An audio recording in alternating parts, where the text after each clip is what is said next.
আসসালামু আলাইকুম। সবাই কেমন আছেন? আশা করি সবাই ভালো আছেন। আজ আপনাদের জন্য নিয়ে এসেছি গল্পের অন্তিম পর্ব। আশা করি গল্পটি আপনাদের ভালো লাগবে। তাহলে চলুন শুরু করা যাক। হঠাৎ মুখের উপর পানির ছিটা পড়তেই আমার ঘুম ভেঙে গেল। ঘুম ঘুম ভাব নিয়ে চোখ খুলে মুখের সামনে ফাতেমাকে দেখে তো আমার চক্ষু চড়ক কাজ। সেকেন্ডের মধ্যেই চোখের ঘুম উধাও হয়ে গেল। আমি ভুরু কুঁচকে চোখ ছোট ছোট করে ওর মুখের দিকে তাকিয়ে রইলাম। আসলে ফাতেমা আমার মুখের খুব কাছে এসে, কাছে মতলব একদম আমার নাকের সাথে নাক লাগিয়ে চোখ বন্ধ করে কান্না করছে। ওর এক হাত আমার চুলে বিলি কাটছে আর অন্য হাতে আমার ব্যান্ডেজ করা হাতে হাত বুলোচ্ছে। আসলে যেটাকে আমি পানির ছিটা মনে করেছিলাম সেটা ওর চোখের পানি ছিল, যেটা আমার মুখে পড়েছিল। সব তো ঠিক আছে, কিন্তু ও কান্না করছে কেন? আমি তো ওকে কাল থেকে এ পর্যন্ত কিছু বলিনি। তাহলে এমন পরিস্থিতিতে ইচ্ছে করছে ওকে বুকের সাথে জড়িয়ে ধরে সান্ত্বনা দিই, কিন্তু না, এত সহজে ওর কাছে হার মানলে চলবে না। কালকের কথাগুলোর শোধ আমি তো ওর থেকে নেব। ওকে মারধর করে বা ওকে বকাঝকা করে নয়, অন্য কৌশলে আমি ওকে বোঝাবো যে আমি রেগে গেলে কি কি করতে পারি, আর মন থেকে কাউকে ভালোবাসলে তার জন্য কি করতে পারি। আমি মুখে রাগী ভাব নিয়ে কণ্ঠ গভীর করে বললাম, কি ব্যাপার, কি হয়েছে? এভাবে মুখের উপর ঝুঁকে কান্না করছো কেন? আর সকাল সকাল এত কান্নাকাটি করার কি আছে? হয়েছেটা কি শুনি? ফাতেমা বুঝতে পারেনি আমি ঘুম থেকে উঠে গেছি। আচমকা আমার কথা শুনে চট করে মাথা তুলে আমার চোখে সোজা দৃষ্টি রাখে। কান্না করতে করতে চোখ লাল করে ফেলেছে। কখন থেকে কান্না করছে কে জানে। আমি বললাম, দেখি সরো, আমাকে উঠতে দাও। ফাতেমা বলে, না, আগে বলুন আপনি আমাকে ক্ষমা করেছেন। আমি বললাম, সকাল সকাল এসব কি হচ্ছে ফাতেমা? নিচে সবাই নিশ্চয়ই আমাদের জন্য ওয়েট করছে। সরো, আমাকে উঠতে দাও, ওয়াশরুমে যেতে হবে। ফাতেমা বলে, কিন্তু আপনি ওয়াশরুমে গিয়ে ফ্রেশ হবেন কি করে? আপনার দুই হাতে তো ব্যান্ডেজ করা। আমি বললাম, যেভাবে হোক করে নেব, আমাকে নিয়ে তোমার চিন্তা করতে হবে না।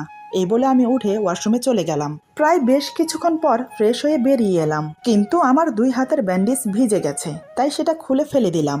নতুন করে ব্যান্ডেজ করতে গেলেই ফাতেমা চাইল ব্যান্ডেজ করে দিতে, কিন্তু আমি তাকে দিলাম না করতে। আমার এমন ব্যবহারে সে বুঝতে পারলো আমি এখনো প্রচুর রেগে আছি। তারপরও সে হাল ছাড়লো না। সে যে এই বাড়ির নতুন বউ এটা সে ভুলেই গেছে। সে নিচে গিয়ে কাজের বউকে বলে এলো উপরে নাস্তা দিয়ে যেতে। এদিকে আমি হাতের ব্যান্ডেজ করে ঘড়ির দিকে তাকিয়ে দেখি দিনের 10:30 বাজে। এতক্ষণে নিশ্চয়ই সবার নাস্তা হয়ে গেছে। অন্যদিকে সকালে নাস্তার টেবিলে আমাদেরকে না দেখে ফাতেমার মা বলে, কি ব্যাপার ভাইসাব, এরা কি এখনো ঘুম থেকে ওঠেনি? কাকা বলে, সারা রাত ঘুম গেলে তো ওরা ঘুম থেকে উঠবে।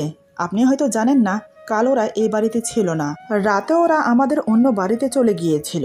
ফজরের আজানের সময় বাড়ি ফিরেছে দুজন। কাকার মুখে এই কথা শুনে ফাতেমার মা তো অবাক হয়ে যায়। এমন কথা শোনার পর আর কোনো প্রশ্ন করার থাকে না, তাই চুপচাপ নাস্তা করে নেয়। নাস্তা শেষ করে ফাতেমার মা বলে, আমি বলছিলাম কি, আমার এখন এখান থেকে যাওয়া উচিত। মেয়ের শ্বশুর বাড়িতে এভাবে থাকা ঠিক না, আর এমনিতেও ওদিকের অনেক কাজ ফেলে এসেছি আমি। কাকা বলে, মেয়েকে বিয়ে দেওয়ার পর আপনি একা গ্রামের বাড়িতে থেকে কি করবেন? তার চেয়ে ভালো আপনি মেয়ের সাথে এখানেই থাকতে পারেন, এতে আমাদের কোনো আপত্তি নেই। ফাতেমার মা বলে, না না ভাই সাহেব, এটা হয় না। মেয়ে বিয়ে দিয়ে মেয়ের শ্বশুর বাড়িতে থাকা এটা খুব খারাপ দেখায়, তাই আমাকে বাধ্য করবেন না। আর যখন মেয়েকে দেখার মন চাইবে তখন তো আমি আসতেই পারবো এখানে।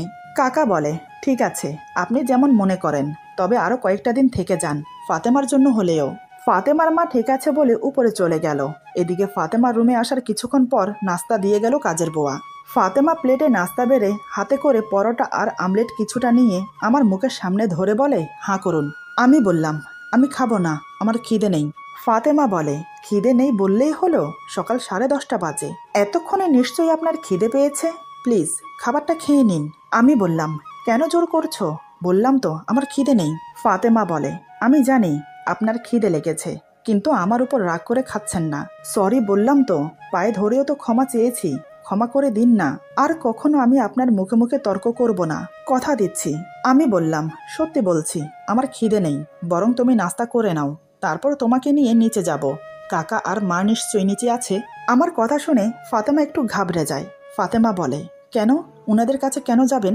আমি বললাম, ওনাদের সাথে কথা আছে আমার। ফাতেমা বলে, কথা? কিসের কথা? আমি বললাম, সেটা সেখানে গেলেই শুনতে পাবে। ফাতেমা বলে, আমি যাব না, আমি জানি কি বলার জন্য আপনি কাকা ও মায়ের কাছে যাবেন। আমি বললাম, জানলে তো ভালো কথা, এখন তাড়াতাড়ি নাস্তা করে নাও। ফাতেমা বলে, তাহলে আপনি ডিসাইড করে নিয়েছেন? আমি বললাম, হ্যাঁ করে নিয়েছি। ফাতেমা বলে, আমার কথার কি কোনো মূল্য নেই? আমি বললাম তো আমার মুক্তি চাই না। এই বলে নাস্তার প্লেট সব গুছিয়ে এক সাইড করে রেখে হঠাৎ আমি কিছু বুঝে ওঠার আগেই ফাতেমা এসে আমার গলা শক্ত করে জড়িয়ে ধরে কান্নায় ভেঙে পড়ে। কান্না করছে আর বলছে, আমাকে ক্ষমা করে দিন, আমি আর কখনো এমন বলবো না। আপনি জানেন, বিয়ের পর একটা মেয়ের স্বামী সব কিছু। স্বামী যেমনই হোক না কেন তাকে মন দিয়ে আগলে রাখে। আপনি একবারও কি আমার কথা ভেবেছেন? আপনি যদি আমাকে এখন ছেড়ে দেন তাহলে আমার কি হবে? আমার মার মান সম্মান ধুলোয় মিশে যাবে। তিনি আমার মুখ পর্যন্ত দেখবেন না। পরশুদিন রাতে আমাদের বিয়ে হয়েছে, মাঝখানে একটা দিন পার হয়েছে, আর আজ আপনি আমাকে ছেড়ে দেবেন? এসব শুনে লোক কি বলবে? তার চেয়ে ভালো একটা কাজ করুন, আমাকে আপনি মেরেই ফেলুন, সেটা ভালো হবে। এদিকে ফাতেমার কথা শুনে আমার বুকের ভেতরটা দুমড়ে মুচড়ে যাচ্ছে। ওকে আমি যে আর কাঁদাতে পারছি না, আর যে পারছি না ওর কান্না দেখতে। অনেক হয়েছে রাগ করার অভিনয়, আমি আর পারবো না ওকে কষ্ট দিতে। এবার আমি দেরি না করে ওকে আমার কোলে বসিয়ে বুকের সাথে জড়িয়ে নিলাম। আমি বললাম, সরি বেবি, আমাকে ক্ষমা করে দাও তোমাকে কাঁদানোর জন্য, এখন চুপ হয়ে যাও। ফাতেমা বলে, আগে বলুন আপনি আমাকে ক্ষমা করেছেন?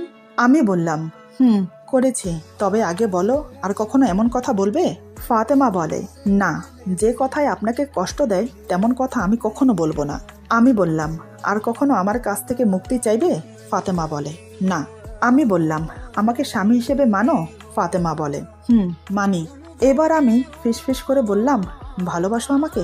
ফাতেমা কোনো কথা না বলে আমার গলা আরো শক্ত করে জড়িয়ে ধরলো। মুখে না বলে বোঝাতে চাইলো যে সেও আমাকে ভালোবাসে। আমি বুঝেও না বোঝার ভান করে বললাম, তার মানে তুমি আমাকে ভালোবাসো না? ঠিক আছে, কোনো সমস্যা না, বউ যখন হয়ে গেছো তখন আস্তে আস্তে ভালোবাসাটাও হয়ে যাবে। আচ্ছা, তুমি কি করে ভাবলে যে আমি তোমাকে ছেড়ে দেব? ভুলে যেও না ফাতেমা, তুমি বাহিরের কেউ নাও, তুমি আমার স্ত্রী, আমার অর্ধাঙ্গিনী, আমার পথ চলার সঙ্গী। তোমাকে ছাড়ি কি করে বলো তো? ফাতেমা বলে, তাহলে আপনি কাকা আর মায়ের কাছে কেন যাবেন বলছেন? আমি বললাম, কেন আবার? তোমার পড়াশোনা কন্টিনিউ করতে হবে না? তুমি কি পড়াশোনা করতে চাও না? ফাতেমা এবার আমার বুক থেকে মাথা তুলে অবাক হয়ে আমার মুখের দিকে তাকিয়ে বলে, আপনি আমাকে পড়াশোনা করতে দেবেন? আমি বললাম, কেন দেব না, অবশ্যই দেব। এমনকি আমি তোমাকে প্রতিদিন কলেজে দিয়ে আসবো, নিয়ে আসবো। এখন কি কলেজে যাওয়ার মন আছে? ফাতেমা বলে, আপনি অনুমতি দিলে নিশ্চয়ই যাব, যদি কাকা যেতে না দেয়? আমি বললাম, তুমি এখন কাকাকে গিয়ে বলো যে আমি কলেজে যাব, তখন দেখো কাকা কি করে। ফাতেমা বলে, বলবো? আমি বললাম, বলো। ফাতেমা বলে, থাক এখন না, পরে বলবো। এই বলে সে আবার আমার বুকে মাথা রাখে। একটু রাগ দেখানো অভিনয় করে ওকে যে এত তাড়াতাড়ি কাবু করে ফেলতে পারবো ভাবতেই পারিনি। মানুষেরা আসলে সত্যিই বলে যে গ্রামের মেয়েরা খুবই সরল সোজা হয়। আমি তো আমার ফাতেমাকে না দেখলে কখনো বুঝতেই পারতাম না। আমি ওর মাথায় একটা চুমু দিয়ে বললাম, এই তোমার খিদে পায়নি? ফাতেমা বলে, পেয়েছে তো। আমি বললাম, আমারও খুব খিদে পেয়েছে, আমাকে খাইয়ে দেবে না? ফাতেমা এবার আমার কোল থেকে নেমে গিয়ে বলে, হ্যাঁ খাইয়ে দেব। আমি এবার আমার হাত দেখিয়ে ফাতেমাকে বললাম, নিজের হাতকে নিজে আঘাত করে ভালোই উপকার হলো, কি বলো? ফাতেমা বলে, ভালো উপকার হলো মানে কি বলতে চাইছেন? আমি বললাম, এই যে আমি হাতে ব্যথা না পেলে তুমি কি আমাকে খাইয়ে দিতে? ফাতেমা বলে, হাতে ব্যথা না পেলেও আমি আপনাকে খাইয়ে দিতাম, শুধু মুখ ফুটে একবার বলতেন, তাহলে দেখতেন। কেন শুধু শুধু এমনটা করতে গেলেন গতকাল রাতে? আর কখনো এমন কিছু করবেন না, তাহলে কিন্তু এর ফল ভালো হবে না। আমি বললাম, এই তুমি কি আমাকে শাসাচ্ছ? ফাতেমা এবার আমার কাছে এসে আমার মুখের কাছে ঝুঁকে আমার চোখে চোখ রেখে বলে, হ্যাঁ শাসাচ্ছি, যদি আর কখনো এমন করেন না তাহলে। আমি বললাম, তাহলে কি? ফাতেমা বলে, তাহলে এটা করব। এই বলে সাথে সাথে আমার হাত ধরে ব্যথা পাওয়ার স্থানে জোরে টিপ দিল। আমি তো ব্যথায় কুকিয়ে উঠে বললাম, উফ, কি করছো, লাগছে তো। ফাতেমা বলে, আর কখনো করবে না এমন? আমি বললাম, না করব না, ছাড়ো। ফাতেমা ছেড়ে দিয়ে বলে, মনে থাকে যেন। আমি হাত ঝাঁকাতে ঝাঁকাতে বললাম, উফ, কি ডাকাত মেরে বাবা। ফাতেমা বলে, ডাকাতের এখনো কি দেখেছেন, আস্তে আস্তে সব টের পাবেন। এখন চুপচাপ এক জায়গায় বসুন, আমি খাবার খাইয়ে দেই। আমি আর কথা না বাড়িয়ে ফাতেমার দেওয়া খাবার খেতে লাগলাম। আমাকে খাওয়াতে খাওয়াতে ফাতেমা বলে, আমার আংটি আর নূপুর কোথায়? আমি বললাম, কোথায় আবার? ওই বাসায়। ফাতেমা বলে, আচ্ছা পরে আনা যাবে। আমি বললাম, আসলে মনে মনে একটা প্ল্যান করেছি, ওকে একটা সারপ্রাইজ দেব। খাওয়া দাওয়া শেষ হলে ফাতেমা প্লেট গুছিয়ে নিচে চলে গেল। এই সুযোগে আমি স্বপনের সাথে একটু কথা বলে নিলাম। রাতে ফাতেমার জন্য সারপ্রাইজ আছে। সারাদিন আর বাসা থেকে বের হলাম না। সন্ধ্যার দিকে আমি নিচে যেতেই কাকা আমাকে দেখে বলে, কিরে তোর হাতে কি হয়েছে? আমি বললাম, ওই একটু লেগে গেছে। কাকা বলে, লেগে গেছে মানে? 2 হাতে একসাথে কিভাবে লাগে? আচ্ছা যাই হোক, তুই কি কোথাও বেরোচ্ছিস? আমি বললাম, হ্যাঁ একটু ওই বাসায় যাব, ওখানে কিছু জিনিস রয়ে গেছে সেগুলো আনতে। কাকা বলে, তাহলে ফাতেমাকেও সাথে নিয়ে যা, নয়তো মেয়েটা এখানে একা একা বোর হবে। আমি তো এটাই চেয়েছিলাম, ভালোই হলো। আমি বললাম, ঠিক আছে। এই বলে উপরে গিয়ে ফাতেমাকে নিয়ে বেরিয়ে পড়লাম। ওকে নিয়ে বেরিয়ে একটু ঘুরে ফিরে ফুচকা চটপটি খাইয়ে তারপর ওকে নিয়ে ওই বাসায় গেলাম। তাও আবার স্বপন ফোন করার পরে। এমনটাই প্ল্যান ছিল। ওদিকে স্বপন আমার কথা মতো সব কিছু রেডি করে আমাকে ফোন দিয়ে চলে গেল। আমি বলেছিলাম ওকে থাকার জন্য। বজ্জাতের হাড্ডি বলে কি, আমি ভাই কাবাবের মধ্যে হাড্ডি হতে চাই না, এনজয়। যাই হোক, আমি গাড়ি নিয়ে বাড়ির ভেতর প্রবেশ করলাম। গাড়ি থামতেই ফাতেমা গাড়ি থেকে নামতে চাইল। আমি বললাম, এই একদম গাড়ি থেকে নামবে না। ফাতেমা বলে, কেন? আমি বললাম, সব কিছুতে কেন কেন করতে নেই, যখন যা বলবো তখন তাই শুনবে, বুঝেছ? এই বলে আমি নেমে এসে গাড়ির দরজা খুলে ওকে পাজা কোলে করে বাড়ির ভেতর নিয়ে গেলাম। তবে বেডরুমে নয়, অন্য একটা রুমে নিয়ে গিয়ে খাটে বসিয়ে দিলাম। ফাতেমা বলে, ও এই ছিল আপনার মনে? আমি বললাম, আমার মনে আরো অনেক কিছু আছে ম্যাডাম, মাত্র তো শুরু করলাম। এই বলে আমি টি টেবিলের ডয়ার থেকে আংটি আর নূপুর নিয়ে ওর পাশে গিয়ে বসলাম। তারপর ওর সামনে আংটি আর নূপুর রেখে বললাম, এই নাও তোমার আংটি আর নূপুর। ফাতেমা বলে, এগুলো কে পরিয়ে দেবে আমাকে? আমি বললাম, কেন আমি? ফাতেমা বলে, তাহলে সময় নষ্ট করছেন কেন, পরিয়ে দিন আমাকে। আমি বললাম, জো হুকুম মহারানী। এই বলে আমি ওকে আংটি আর নূপুর পরিয়ে দিলাম। এরপর ওর হাতে একটা চুম্বন করলাম। ফাতেমা বলে, পায়ে কে করবে? আমি বললাম, আবার পায়েও করতে হবে? ফাতেমা বলে, কেন? কাল তো ভালোবেসে সবই করেছিলেন, আজ সেই ভালোবাসা কোথায় উধাও হয়ে গেল? আমি বললাম, আরে আরে রাগ করে না। এই বলে ওর পায়ের পাতায় কিস করলাম।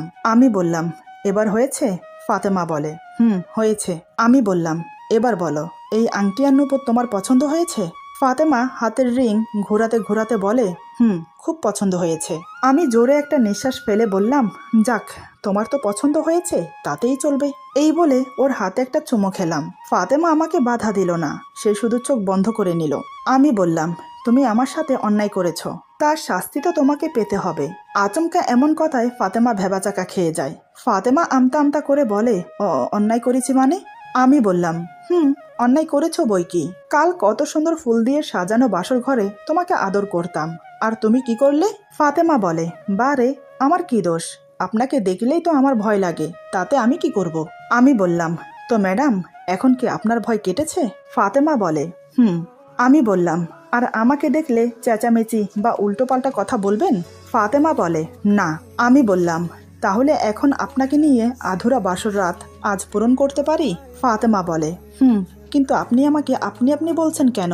আমি বললাম, তো কি বলবো? ফাতেমা বলে, কি বলবেন মানে? আমার নাম ধরে বলবেন। আমি বললাম, তুমি এখন মিসেস মাহির। ফাতেমা তো বলা যাবে না। তা মিসেস মাহির, তাহলে এখন আপনাকে নিয়ে বাসর ঘরে ফেরা যাক, কারণ ফুল দিয়ে সাজানো খাট যে আপনার আর আমার জন্য অপেক্ষা করছে। আমার কথা শুনে ফাতেমা আর হাসি থামিয়ে রাখতে পারল না। ও ফিক করে হেসে দিল। ওর হাসি দেখে আমি তো পুরোই ফিদা। মেয়েটি এত সুন্দর হাসে যে কি বলবো আপনাদের। এতদিনে আমি এই প্রথম ওর হাসি দেখলাম। আমাকে অবাক হয়ে তাকিয়ে থাকতে দেখে ফাতেমা লজ্জা পায়। ফাতেমা বলে, আপনি অমন করে তাকিয়ে আছেন কেন? আমি বললাম, তাকিয়ে থাকবো না? এই প্রথম তোমাকে হাসতে দেখছি, এত তাড়াতাড়ি থেমে গেলে কেন? তুমি জানো হাসলে তোমাকে খুব সুন্দর লাগে। ফাতেমা বলে, ধুর ছাই, মেকআপ করেছি তো তাই আপনার কাছে আমার হাসি সুন্দর লাগছে। আমি বললাম, তুমি হয়তো জানো না, মেকআপ ছাড়াও তুমি খুব সুন্দরী, তোমার মেকআপ করার কোনো প্রয়োজন নেই। বিনা মেকআপে প্রথম যেদিন তোমাকে দেখেছি সেদিন আমি তোমার উপর ফিদা হয়ে গেছি। কিন্তু কি বলবো, আমাদের ভাগ্য আমাদেরকে অন্যভাবে মিলিয়েছে। তারপরও তোমাকে আমার করে পেয়েছি, এটাই অনেক। আর বাকি রইল কাকা, সে তো তোমাকে প্রথম দেখাতেই আমার বউ হিসেবে তোমাকে পছন্দ করেছে। তুমি কি ভেবেছ তোমার সাথে অন্যায় করেছি বলে তোমার সাথে আমার বিয়ে দিচ্ছে? না, আমার বউ হিসেবে তোমাকে পছন্দ করেছে কাকা। যে কোনো কিছুর বিনিময়ে সে তোমাকে আমার বউ বানিয়ে ছাড়তো, বুঝেছো তুমি? ফাতেমা যেমন লজ্জা পেল তেমন অবাক হলো। তার মানে কাকা আমি ফাতেমার হাত শক্ত করে ধরে বললাম, ফাতেমা, তোমার কাছে আমার বেশি কিছু চাওয়ার নেই, শুধু আমার দুটো চাওয়া আছে তোমার কাছে। ফাতেমা বলে, কি? আমি বললাম, প্রথম চাওয়া হলো তুমি আমাকে ছেড়ে কখনো যাবে না, আর দ্বিতীয় চাওয়া হলো আমার কাকাকে কখনো অবহেলা করবে না। সে আমার মা বাবা সবকিছু। তুমি জানো, আমার জন্য তিনি বিয়ে পর্যন্ত করেননি। আমার যাতে কোনো কিছুতে অসুবিধা না হয় সেদিকে সবসময় খেয়াল রাখতো। কথা দাও। ফাতেমা আমার হাত শক্ত করে ধরে বলে, কথা দিলাম, কাকাকে আমি কখনো অবহেলা করব না। উনি যেভাবে বলবেন সেভাবেই চলবো, কথা দিচ্ছি। আমি বললাম, আর আমাকে আমাকে ছেড়ে যাবে না তো? কারণ কি জানো, তোমার আমার বয়সে অনেক পার্থক্য। কখনো যদি তোমার মনে হয় আমি তোমার পাশে বেমানান, তখন কি তুমি আমাকে ছেড়ে চলে যাবে? আমার করুণ অসহায় মুখ দেখে ফাতেমা আমার হাত শক্ত করে ধরে বলে, আমি জানি আমি যেতে চাইলেও আপনি আমাকে যেতে দেবেন না, তাই আমি আপনাকে ছেড়ে যাব না কখনো, কথা দিচ্ছি। আমি বললাম, সত্যি যাবে না তো? ফাতেমা বলে, না, যাব না। আমি বললাম, আমি তোমার সাথে যে অন্যায় করেছি সেটা ক্ষমার অযোগ্য। তুমি কি পারবে আমাকে ক্ষমা করতে? তুমি আমাকে ক্ষমা না করলে যে আমি নিজেকে নিজে ক্ষমা করতে পারবো না। ফাতেমা বলে, আপনার আর আমার মাঝে আগে যা হয়েছে সবটাই একটা ভুল বোঝাবুঝির জন্য হয়েছে। সেসব নিয়ে যদি বসে থাকি তাহলে জীবন পেরিয়ে যাবে, আর সংসার করা হবে না। তাই আমি ওসব ভুলে নতুন করে জীবন শুরু করতে চাই। আপনি পারবেন না আপনার দেওয়া সব আঘাত ভালোবাসা দিয়ে ভুলিয়ে দিতে? ফাতেমার কথা শুনে আমি আর নিজেকে ধরে রাখতে পারলাম না। ফাতেমাকে শক্ত করে জড়িয়ে ধরলাম বুকের সাথে। আজ ফাতেমাও আমাকে জড়িয়ে ধরেছে। এখন মনে হচ্ছে আমি পুরো দুনিয়া জয় করে ফেলেছি। আমি ওর ঘাড়ে কিস করে বললাম, হ্যাঁ পারবো। আমি যে তোমাকে ভালোবাসতে শুরু করেছি। আমার সব ভালোবাসা শুধু তোমার। আমার সজ্ঞানে আমি তোমাকে কখনো কষ্ট দেব না, কখনো তোমার চোখ থেকে পানি পড়তে দেব না। এই জীবনে তোমাকে এত ভালোবাসা দেব যাতে তুমি পরজন্মে আমাকে স্বামী হিসাবে চাও। বেশ কিছুক্ষণ আমি ওকে জড়িয়ে ধরে রাখলাম, এরপর ছেড়ে দিয়ে বললাম, আর একটা মুহূর্ত নষ্ট করতে চাই না। এই বলে ওকে পাজা কোলে করে তুলে নিলাম। ফাতেমা আমার কোলে ওঠে গলা জড়িয়ে ধরে বলে, আমরা কি এখন বাসায় যাব? আমি বললাম, না, আমরা আজ রাত এখানে থাকবো। ফাতেমা বলে, তাহলে আমাকে কোলে নিয়ে কোথায় যাচ্ছেন? আমি বললাম, কোথায় যাচ্ছি একটু পরে টের পাবে, এখন চোখ বন্ধ করো। ফাতেমা বলে, কেন? আমি বললাম, এ হচ্ছে তোমার একটা সমস্যা। কিছু করতে বললেই কেন কেন করতে থাকো। এখন চুপচাপ চোখ বন্ধ করো, আর আমি না বলা পর্যন্ত চোখ খুলবে না। ফাতেমা কোনো কথা না বলে চোখ বন্ধ করে নিল। এবার আমি ধীরে ধীরে ফাতেমাকে কোলে নিয়ে আমার বেডরুমে গেলাম। ধীরে ধীরে ফাতেমাকে খাটে বসিয়ে দরজা লাগিয়ে ওর পাশে এসে বসলাম। আমি বললাম, এবার চোখ খোলো। আমার কথা মতো ফাতেমা চোখ খুলেই চারিদিকে সাজসজ্জা দেখে অবাক হয়ে দেখতে থাকে। পুরো রুম নানান ফুল দিয়ে সাজানো। পুরো খাট রজনীগন্ধা আর গোলাপ ফুল দিয়ে খুব সুন্দর করে সাজিয়েছে। শুধু তাই নয়, বালিশের উপর ছোট, মাঝারি, বড় টেডি বিয়ার তরে তরে সাজিয়ে রেখেছে। ঘরের কোনায় কোনায় রং বেরঙের ক্যান্ডেল জ্বলছে। খাটের পাশে টি টেবিলে ছোট, বড়, মাঝারি গিফট বক্স সাজিয়ে রেখেছে। পুরো রুম ফুলের গন্ধে মোমো করছে। এসব দেখে ফাতেমার তো মুখ দিয়ে কথাই বের হচ্ছে না। এমন একটা সারপ্রাইজ পাবে সে যেন ভাবতেই পারেনি। ফাতেমা এবার আমার দিকে তাকায়। আমি ভুরু নাচিয়ে বললাম, কি ম্যাডাম, কেমন সারপ্রাইজ দিলাম আপনাকে? আমার সারপ্রাইজ আপনার পছন্দ হয়েছে? ফাতেমা অবাক হয়ে বলে, এত কিছু আপনি আমার জন্য করেছেন? আমি বললাম, না, আমার আরেকটা বউ আছে না, তার জন্য করেছি। ফাতেমা বলে, এমন করে বলছেন কেন? বলুন না এসব আমার জন্য করেছেন। আমি এবার ওকে আমার কাছে টেনে নিয়ে ওর চুলে বিলি কাটতে কাটতে বললাম, তোমার জন্য করেছি। তুমি যে আমার প্রথম ও শেষ ভালোবাসা। তোমার জন্য করব না তো কার জন্য করব বলো? ফাতেমা বলে, সত্যি আমি খুব লাকি, ভাগ্য করে আপনার মতো স্বামী পেয়েছি। তবে এমন সারপ্রাইজ আমার কিন্তু প্রত্যেক বছর চাই, আমাদের বিবাহ বার্ষিকীতে। আমি ওর কপালে আলতো একটা চুমু খেয়ে বললাম, তুমি চাইলে প্রত্যেক বছর না, প্রত্যেকটা দিন এমন সারপ্রাইজ দিতে প্রস্তুত আমি। তুমি শুধু একবার মুখ ফুটে বলো যে আমার প্রত্যেক দিন চাই। ফাতেমা বলে, না না, বছরে একবার হলেও হবে। আমি বললাম, তুমি যা বলবে তাই হবে। এখন চলো ফটাফট 2 রাকাত নফল নামাজ পড়ে নেই, কাল তো পড়তে পারিনি। ফাতেমা বলে, ঠিক আছে চলুন, কিন্তু আপনি অজু করবেন কি করে? আপনার হাতে তো ব্যান্ডেজ করা। আমি বললাম, কোনো সমস্যা না, আমি খুলে অজু করে নেব, পরে তুমি না হয় ব্যান্ডেজ করে দিও। এই বলে আমরা দুজন অজু করে এসে 2 রাকাত নফল নামাজ পড়ে নিলাম। মোনাজাত শেষ করে আমি ফাতেমার কপালে গভীর একটা চুম্বন খেলাম। আমি বললাম, মোনাজাতে কি চেয়েছো? ফাতেমা বলে, কি চাইবো আর, আমার জীবনের সাথে আপনি জুড়ে গেছেন, তাই আপনাকেই ইহকাল আর পরকালের জন্য চাইলাম। মোনাজাতে আপনি কি চেয়েছেন? আমি বললাম, আমি আমি তো আল্লাহর কাছে চেয়েছি আল্লাহ আমাকে যেন 1 দর্জন বাচ্চা দেয়। ফাতেমা বলে, কি 1 দর্জন বাচ্চা চেয়েছেন আপনি? আমি তো ভেবেছিলাম আমাকে চেয়েছেন। আমি এবার ওর গলা জড়িয়ে ধরে বললাম, আরে পাগলি, আমি তোমাকেই চেয়েছি। তুমি আমার জীবনে থাকলে 1 দর্জন বাচ্চা কোনো ব্যাপার না, ও এমনি হয়ে যাবে। কিন্তু প্রিয়, এখন যে সেটা সম্ভব না, কারণ তোমার এখনো 18 বছর পূরণ হয়নি। তোমার 18 বছর পূরণ হওয়া পর্যন্ত আমাকে ধৈর্য ধরে থাকতে হবে। আমি জানি না কতদিন আমি নিজেকে ধরে রাখতে পারবো। আচ্ছা, আর কয় মাস বাকি আছে বলো তো?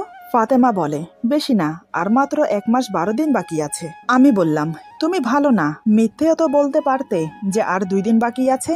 1 মাস 12 দিন আমি কি করে থাকবো? ফাতেমা বলে, আগে যেভাবে ছিলেন। আমি বললাম, আগে তো তুমি ছিলে না, তাই থাকতে পেরেছি, কিন্তু এখন তো তুমি আমার সাথেই আছো, তাহলে নিজেকে কি করে আটকাবো? হঠাৎ ফাতেমা মুখ ফসকে বলে ফেলে, 1 মাস 12 দিনে কি আসে যায়? এই সামান্য কয়টা দিন কোনো মানেই রাখে না।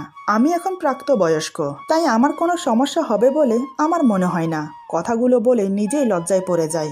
জিভ কেটে চোখ বন্ধ করে মনে মনে বলে, ইস, কি বলতে গিয়ে কি বলে ফেললাম।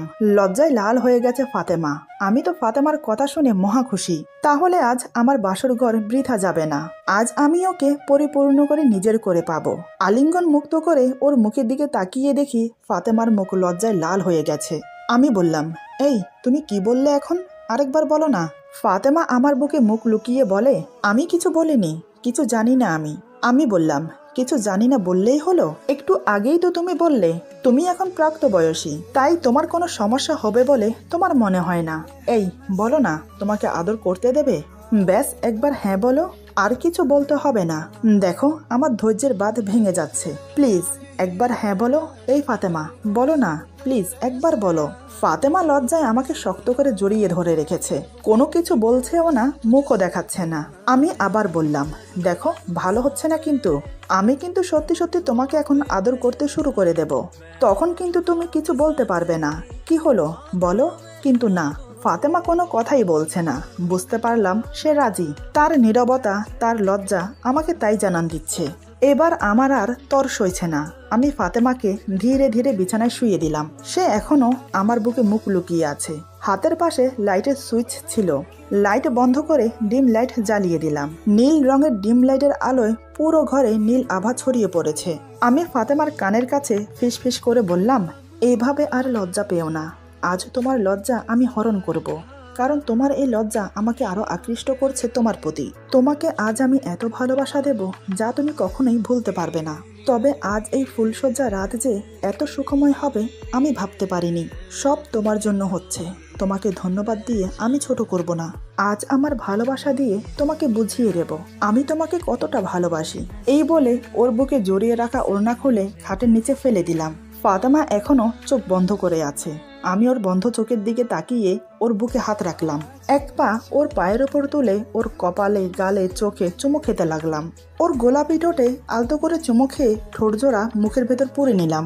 এদিকে আমি ওর ঠোঁটে কিস করছি, অন্যদিকে আমার হাত ধীরে ধীরে ওর কামিজের ভেতর প্রবেশ করে ওর বুকে আবার স্পর্শ করলো।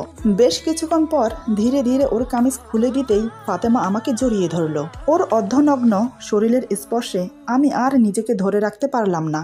নিজের টি শার্ট খুলে উন্মুক্ত বুকে ফাতেমাকে জড়িয়ে ধরলাম। সে এক পরম তৃপ্তিময় সুখ অনুভব করলাম। 2 হাতে ওকে জড়িয়ে ধরে ওর ঘাড়ে, গলায় কিস করতে লাগলাম। যখন সঙ্গমের জন্য প্রস্তুতি নিলাম তখন ফাতেমা বাধা দেওয়ার চেষ্টা করলো। তখন থামতে বললেও থামার মতো অবস্থায় ছিলাম না আমি, তাই জোর করে হলেও আমি সঙ্গমে লিপ্ত হলাম। কিন্তু ফাতেমা ব্যথায় কান্না করে দিল, তাই ওকে শান্ত করতে কিছুটা সময় লেগে গেল। তারপর ধীরে ধীরে শুরু হলো আমাদের মাঝে সেই আদিম খেলা, যার জন্য নর নারীকে এই দুনিয়ায় জোড়া বানিয়ে সৃষ্টি করেছে। প্রায় অনেকক্ষণ পর ক্লান্ত হয়ে এলিয়ে পড়লাম ফাতেমার বুকে। দুজনেই ক্লান্ত। আমি ফাতেমার পাশে শুয়ে ফাতেমাকে বুকে জড়িয়ে নিলাম। কপাল একটা চুমু দিয়ে বললাম, খুব কষ্ট দিয়েছি না? সরি। ফাতেমা বলে, আপনি খুব খারাপ, এভাবে কেউ করে? আমি ব্যথা পাইনি। আমি ওর কপালে আরো একটা চুমু দিয়ে বললাম তো সরি, এবার থেকে আর ব্যথা দেব না। এই বলে ওকে বুকে জড়িয়ে রাখলাম। সেই রাতে আমার আরো ইচ্ছে করছিল ওর সাথে মিলিত হতে, কিন্তু ও নিতে পারবে না, তাই নিজের মনকে শান্ত করে ঘুমিয়ে পড়লাম। সকালে ঘুম থেকে উঠে ওর ঠোঁটে, কপালে অনেকগুলো চুমু খেয়ে বললাম, ঘুম কেমন হলো? ফাতেমা আমার বুকে আড়মোড়া ভেঙে বলে, খুব ভালো হয়েছে। আমি বললাম, তাহলে এবার ফ্রেশ হয়ে নাও, আমাদেরকে বাসায় ফিরতে হবে, সে খেয়াল আছে? আমার কথা শুনে ফাতেমা চট করে উঠে বসে বলে, হ্যাঁ তো, কাল তো আমরা জিনিস নিতে এসেছি, আর এরই মধ্যে এসব হয়ে গেল। ছি, এখন ওনারা কি ভাববে আমাদেরকে নিয়ে? আমি ওর হাত ধরে টেনে আমার বুকে নিয়ে বললাম, কি আর ভাববে, ভাববে স্বামী স্ত্রী একান্তই সময় কাটাচ্ছে ওখানে। এরপর ফাতেমাকে আরো একবার আদর করলাম। এভাবেই শুরু হলো আমাদের ভালোবাসা। আমাদের বিয়ে 2 বছর ব্যবধানে স্বপনও বিয়ে করে নিয়েছে। সে আর আমি দুজনেই চুকিয়ে প্রেম করছি আর সংসার করছি। আজকের গল্প এখানে সমাপ্ত। অতি শীঘ্রই নতুন গল্প নিয়ে আসছি। সবাই ভালো থাকবেন। আল্লাহ।